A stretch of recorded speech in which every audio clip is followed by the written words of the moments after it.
28 तारीख जिस दिन की लूट की घटना होती है सुल्तानपुर में, उस दिन वो इनके साथ स्कूल में फीस जमा करने गया था। 28 तारीख को आपका भाई कहाँ था मंगेश? हमारे साथ गया था स्कूल में फीस जमा करने के लिए। मंगेश यादव को पुलिस ये कह रही है, एसटीएफ की टीम, कि मंगेश यादव को 5 तारीख को सुल्तानपुर में भागते हुए उसका पीछा करते उसका एनकाउंटर किया गया। लेकिन आप लोगों का क्या दावा है कि 5 तारीख को या 2 तारीख को यहाँ से उठाया गया है? 2 तारीख को सोमवार को रात 2 बजे आई थी यहाँ पे एसटीएफ वाले।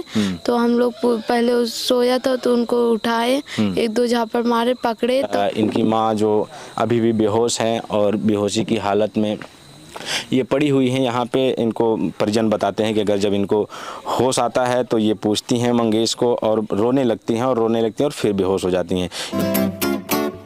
इस समय हम मौजूद हैं जौनपुर मंगेश यादव के घर। मंगेश यादव जिसे यूपी पुलिस, यूपी एसटीएफ दुर्दांत डकैत मानते हुए उसका इनकाउंटर कर देती है। दुर्दांत जिसे यूपी एसटीएफ डकैत मानता है, उसका हमारे पीछे ये मकान है।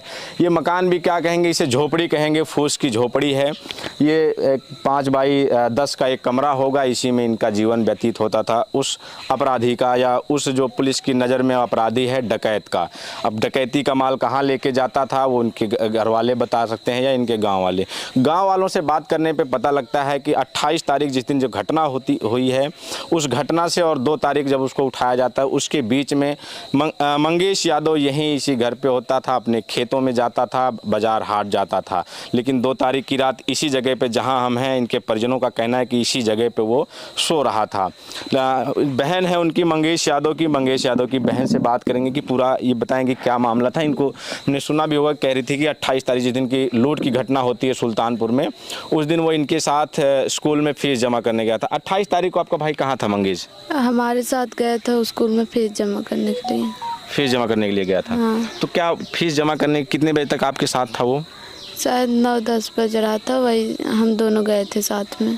वहाँ कोई सीसीटीवी फुटेज या कैमरा लगा है स्कूल में आपके? लगा है, वहाँ पे 2 गेट है, पहले वाले पे शायद नहीं लगा है, दूसरे वाले पे लगा है। उसके बाद मंगेश यादव कहाँ गया फिर?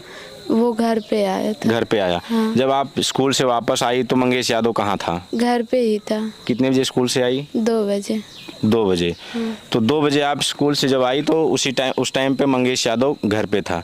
फिर जिस दिन यहाँ से मंगेश यादव, आप लोग कह रहे हैं कि मंगेश यादव को पुलिस ये कह रही है, एसटीएफ की टीम, कि मंगेश यादव को 5 तारीख को सुल्तानपुर में भागते हुए उसका पीछा करते उसका एनकाउंटर किया गया।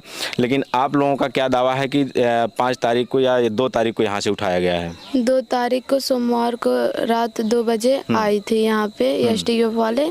तो हम लोग पहले सोया था तो उनको उठाए, 1-2 झापड़ मारे, पकड़े तो हम लोग पूछने लगे तो बोले कि आप लोग ज़्यादा पूछताछ मत, हम इनको लेकर जा रहे हैं, सुबह तक हम छोड़ देंगे पूछताछ करके। अच्छा। तब वो छोड़े नहीं, हम लोग को भी थोड़ा डराए धमकाए, हम लोग भी कुछ नहीं उस समय बोल पाए। जो कि यहाँ पे आए, घर भी ताला मारा था तो हमसे चाबी लिए, हम लोग खोले तो कुछ घर में तलाशी की, कुछ नहीं मिले। भाई का फ़ोन मिला, हमारा भी फ़ोन था जो पापा दिए थे पढ़ने के लिए, वो भी ले लिए। और एक वीडियो बनाए जो मम्मी का नाम, पापा का नाम हमारा, और कुछ पूछताछ के बारे में यही सब वीडियो बनाए। तो जब यहाँ से मंगेश यादव को लेके गए तो उसके बाद आप लोगों ने पता किया कि मंगेश यादव कहाँ है, कहाँ लेकर गए हैं? वो सब लेकर जाने के बाद भी आ रही थी ताकि इन लोग को पता न चले। अच्छा, जब आपके मंगेश यादव को लेके गए उसके बाद भी पुलिस आपके घर आती थी? हाँ, किसी को पता न चल पाए, हमसे छोड़ा लिए हैं। अच्छा। न घर वालों को पता चले, न गाँव वालों को पता चले। अच्छा, तो वो क्या कहते थे जब पुलिस वाले आते थे यहाँ? तो बोले कि वो हमारे साथ नहीं है, और जो कि वो लोग अपने ही साथ रखे थे। वो ये कहते थे कि हमारे साथ नहीं है? हाँ, और जब भी आती थी तो रात को ही आई। पुलिस वाले, एसटीएफ वाले रात को आते थे? हाँ, रात को।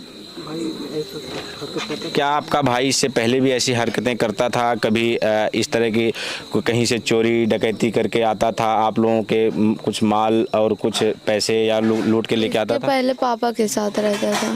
पापा के साथ रहता था। जो हुआ था 2-3 महीना हुआ था, घर पे आए, मम्मी का दवा ववा दिलवाए। फिर ना हमें उस 28 तारीख को स्कूल पे लेकर गए, घर वापस आए तो घर पे ही था। पापा के साथ कितने दिन था? वही 7-8 महीना रहा होगा। पापा के साथ? हाँ। गुजरात में ट्रक चलाते हैं पापा आपके? तो उन्हीं के साथ रहता था। तो आपको कैसे पता चला कि मंगेश यादव को मार दिया गया है या उनका इनकाउंटर हो गया है?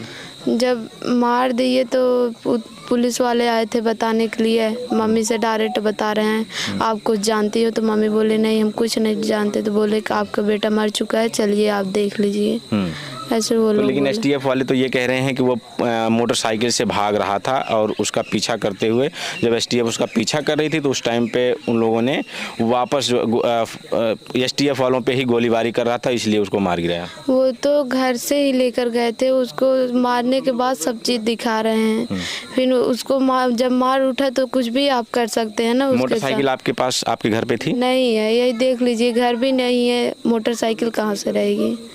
अच्छा, जब लेकर यहाँ से गए पुलिस वाले एसटीएफ वाले मंगेश के, तो उसके साथ से घर से क्या क्या लेके गए थे? बस वही सोया था, भाई का मोबाइल लेकर गया था और कुछ नहीं लेकर। और कुछ नहीं? नहीं। और पहले क्या था? क्या पहन के गया था वो? हाफ चड्डा पहना था और एक संडो गंजी पहना था। संडो बनियानी पहना था। हाँ। लेकिन एसटीएफ वाले जो दिखा रहे हैं वो ये दिखा रहे हैं कि कम से कम वो 8,000 की कीमत का अमेरिकन टूरिस्ट कंपनी का बैग लिए था और 3 किलो चांदी था उसमें, और टी शर्टें थी बड़ी बड़ी कंपनियों की, ब्रांडेड कंपनियों की। जब वो लिया था तो गया कहाँ, उसको भी दिखाना चाहिए। और साथ में लेकर गए थे यहाँ से रात को, तो वो अपने कैद में रखे थे, उसको छोड़े भी नहीं हैं, उसको पैसा दिलवा के नाम पे मरवाए गए हैं। अब माँ की तबीयत आपकी कैसी है? बेहोश है। माँ बेहोश हैं। हाँ। तो जब मंगेश यादव अपराधी नहीं था, उसके बाद आप लोगों का क्या, जो तमाम लोग ये कह रहे हैं कि मंगेश यादव को सिर्फ इसलिए मार दिया गया क्योंकि वो यादव था और गरीब था, ऐसा आपको भी लगता है क्या? हाँ, हमें बिल्कुल लगता है। हमें बिल्कुल किससे न्याय की उम्मीद किससे है कि आप लोगों के साथ जो हुआ है वो न्याय कौन करेगा? अब अखिलेश ही कर सकते हैं, और कौन? अखिलेश यादव से उम्मीद है। हाँ। और जो मुख्यमंत्री हैं प्रदेश के, उनसे कुछ उम्मीद है? अब ये सब तो हम नहीं बता सकते, हमें जहाँ तक जानकारी हम बता रहे हैं, चाचा पापा ये सब बता सकते हैं। तो आपको क्या लगता है कि आपके भाई को किस लिए मार दिया गया? अगर आपका भाई निर्दोष था, जैसा आप लोग कह रही हैं, तो क्यों ऐसा मार दिया गया आपके भाई को?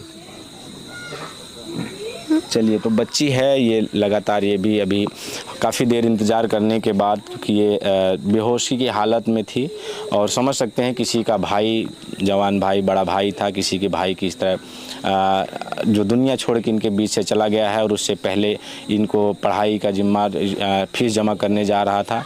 इनकी माँ को हम दिखाएंगे, और इनकी माँ जो अभी भी बेहोश हैं और बेहोशी की हालत में ये पड़ी हुई हैं यहाँ पे। इनको परिजन बताते हैं कि अगर जब इनको होश आता है तो ये पूछती हैं मंगेश को और रोने लगती हैं और फिर बेहोश हो जाती हैं। इनकी ये दवाइयाँ, जब से ये घटना हुई है तब से ये दवाइयाँ इनकी लटकी हुई हैं।